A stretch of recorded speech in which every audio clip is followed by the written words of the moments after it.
Bem-vindo ao canal, me chamo Juliana Duarte e hoje nós vamos falar um pouquinho sobre casamento. E eu peço que você abra sua Bíblia agora em Gênesis capítulo 2, versículo 24. É um versículo só, mas muito rico em detalhes, e nós vamos trabalhar hoje um pouquinho sobre casamento. Veja que coisa maravilhosa. Casamento, um plano de Deus para mim e para você. Diz assim, capítulo 2, versículo 24, que diz: portanto, deixará o homem a seu pai e sua mãe e unir-se-á a sua mulher, e serão os dois uma só carne.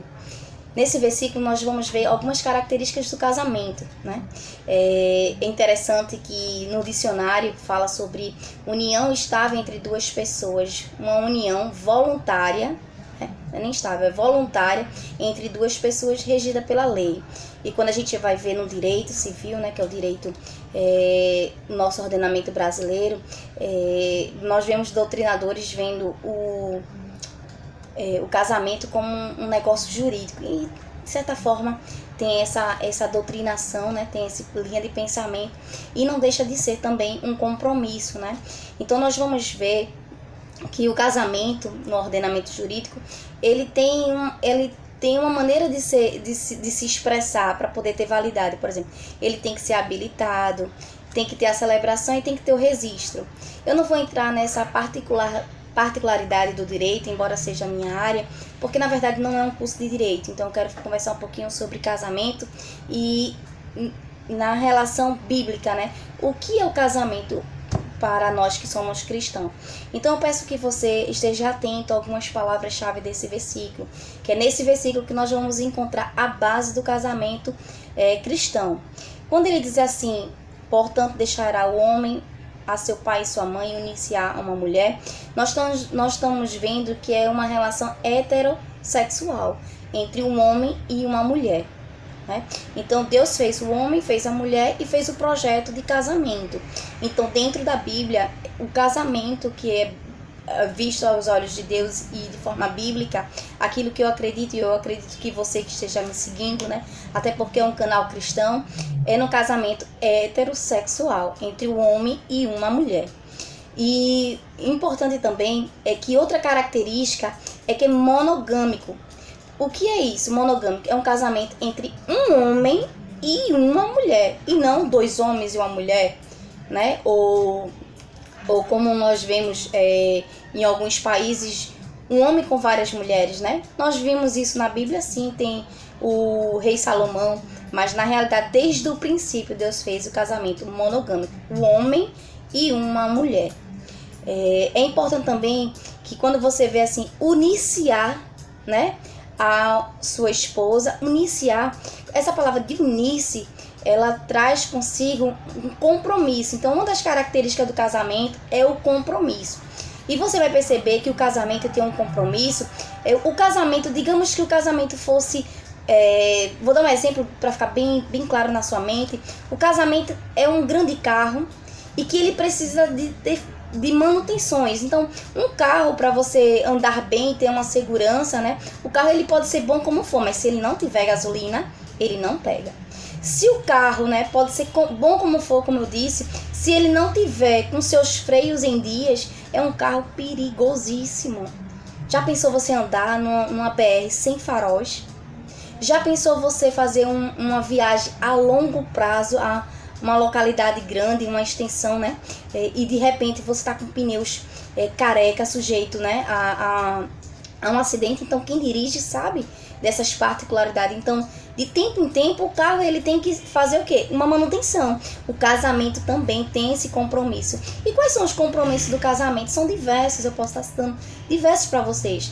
Nós vemos o compromisso financeiro. Na verdade, o casamento é uma sociedade entre duas pessoas que tudo deve ser dividido. E quando eu digo não é dividido só a despesa, não é isso, tá? Até porque eu particularmente sou a favor de que o homem seja o provedor da casa, mas lógico, diante de uma situação em que o que ele ganha e o que ela ganha é necessário juntar os dois, então é importante que assim o faça. Porque na verdade, pense no casamento como uma empresa também, né? E que os dois têm que estar gerenciando. Então, existem momentos, tá? Em que principalmente quando se trata de filhos.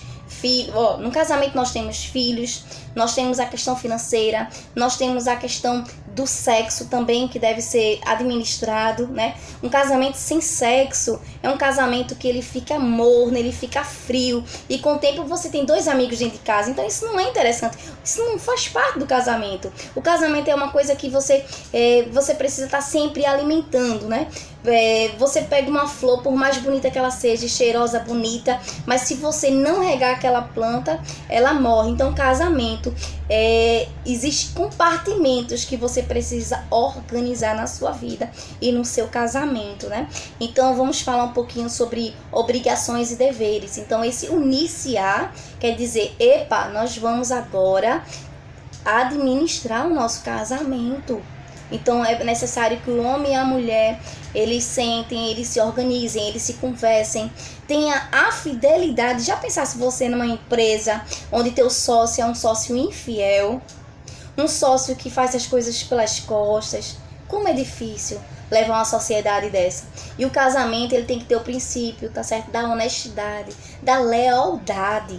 Então, outra coisa importante que eu quero que traga, outra característica do casamento cristão, é a publicidade. Sim, é público, tem que ser público. Já pensou você casado e ninguém sabe que você é casado? Né?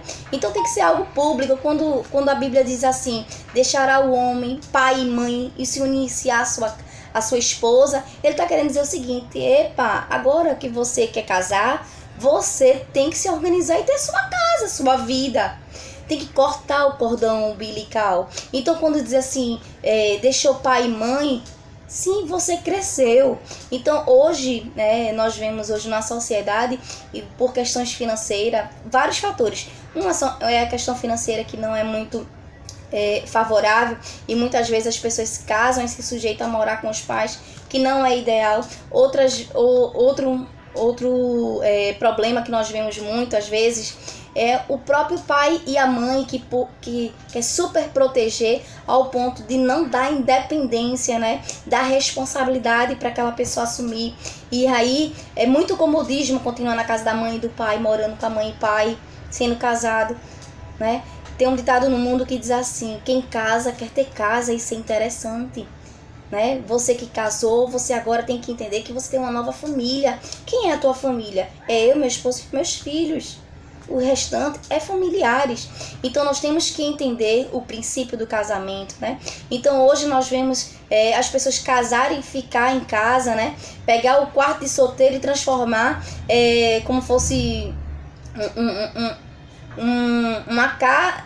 É uma casa dentro de outra casa, mais ou menos assim, né? Então assim, isso não está nos planos de Deus.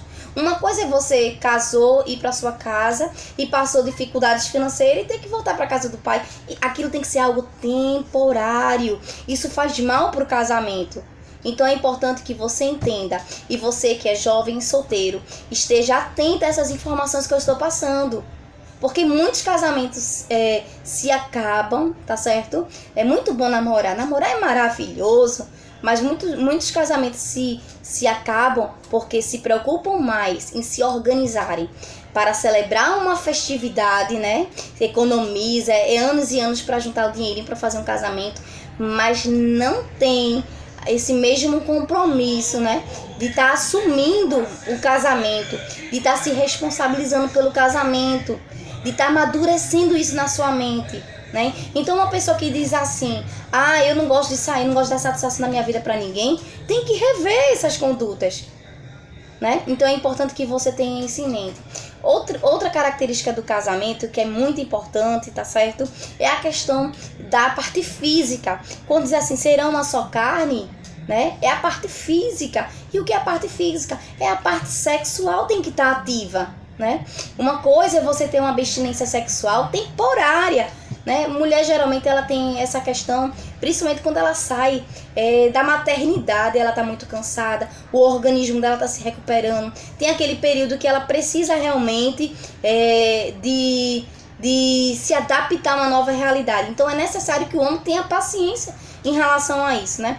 A mulher também tem a questão, eu tô falando mais da mulher, mas tem a questão também no período fértil, né? Não é muito agradável Não é agradável, na verdade, fazer sexo quando você está nos seus períodos, né, menstruais. Então o homem também tem que entender, né? Tem a questão também emocional. E a mulher também tem que entender que o homem também tem um tempo para ele, para o sexo, né? Não é toda hora que o homem tá 24 horas em erupção, pelo amor de Deus. Não é bem assim. Então é necessário que o homem também tenha o seu tempo de respeito, né? Existe um momento em que o homem está tão preocupado com o trabalho que ele não sente prazer, e não quer dizer que ele não ama a sua esposa. Então tem aquela abstinência sexual temporária, tá certo? É como se ele precisa estar no seu mundinho, mas nada que possa ser prolongado, né? Até porque a abstinência sexual prolongada, isso é uma doença que tem que ser tratada, porque o casamento, o sexo faz parte do casamento. Tá certo? Eu vou fazer outro vídeo falando só sobre sexo, que eu acho muito interessante, até porque é algo que não se trata nas igrejas, né? O sexo é como se fosse um remédio, é um remédio muito bom, né? Para o nosso dia a dia. Já pensasse, uma mulher que faz sexo, um homem que faz sexo, são pessoas que têm uma pressão maravilhosa, são pessoas que têm um humor, são pessoas agradáveis, então tudo está relacionado com sexo também, tá certo? Não é só sexo, tá bom? Não é só sexo, mas o sexo faz parte também da vida do ser humano, tanto é que Paulo, né, ele diante de tantas revelações maravilhosas da palavra de Deus, mas ele disse sim, que o corpo da mulher pertence ao homem e o corpo do homem à mulher. Por que isso não ficou de fora da Bíblia? Porque a Bíblia fala também sobre sexo, tá? E a Bíblia também nos diz que tudo que o Senhor faz é bom. Então o sexo tem que se vir de uma forma consciente, tá? Então você que é cristão, faça sexo sim, com sua esposa, dentro daquilo que realmente ela está proposta, né? Tem que ser algo agradável para ambas as pessoas, né? Para ambos o casal. Então, tudo tem que ser conversado. Como é tão bom quando a gente conversa e senta, né? E os dois entram num acordo, né? Então, nós vamos ter sim um vídeo só sobre sexo. Eu acho muito interessante tratar sobre isso. E nós vamos tratar, né? No decorrer do nosso canal, sobre vários temas. E como a gente tá falando sobre família, eu me comprometo com vocês todas as sextas-feiras lançar um vídeo sobre família. Teremos esse vídeo sobre liderança, né, estilo de liderança, mas nós vamos também voltar ao nosso ministério também, às sextas-feiras, para a questão da família, tá certo? Principalmente agora, né, nesse período de quarentena, o que nós mais vemos, mas não estão sendo noticiados, são pessoas entrando em curto-circuito na família. Lógico que entra em curto-circuito. A mulher que não está acostumada a 24 horas homem dentro de casa, e o homem agora tem que ficar dentro de casa, tem curto-circuito? Tem curto-circuito. Mas quem disse que todo curto-circuito tem que ser ruim? Não.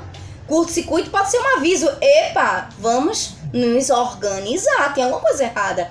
Então, é um canal como esse, que você vai trazer a luz da palavra de Deus, como regra de fé e prática. Então eu convido você, se você gostou desse conteúdo, se esse conteúdo te abençoa, eu peço que você esteja se inscrevendo, deixe o seu like de gostou.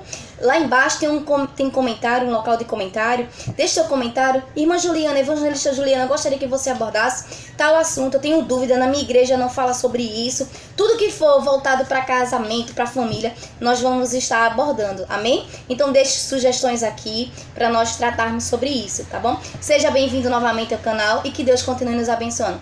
Um grande abraço. Fique na paz.